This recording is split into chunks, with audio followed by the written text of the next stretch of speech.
ষষ্ঠী, সবার শুভ ষষ্ঠীর শুভেচ্ছা রইল। আমাদের আজকে বিবাহ বার্ষিকী না, মানে আমাদের ষষ্ঠী, আমরা 26 বছরের এক্সপিরিয়েন্স আমাদের, তাই না? তো হাজবেন্ড এখন মিষ্টি কিছুই খেতে পারে না এখনকার, তোমরা তো জানোই, মানে চিনির সমস্যা যাদের, সে তো আর মিষ্টি খাবে না, ও ঝাল ঝাল খাবে।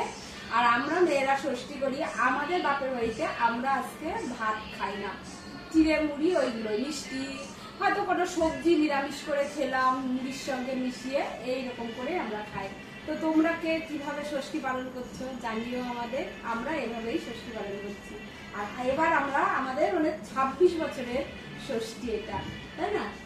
হ্যাঁ, তোমার 26 বছরে কেমন লাগছে? আর একটা দুঃখের সংবাদ, না বললেও মানে উচিত না বলা, তবুও বলতে ইচ্ছা করছে। আমার মা প্রায় 1.5 মাস হলো নেই আমাদের মধ্যে, তাই জন্য বাবু রয়েছে আমাদের সঙ্গে। আমাদের ষষ্ঠীর এবারের আনন্দটা সেভাবে হচ্ছে না।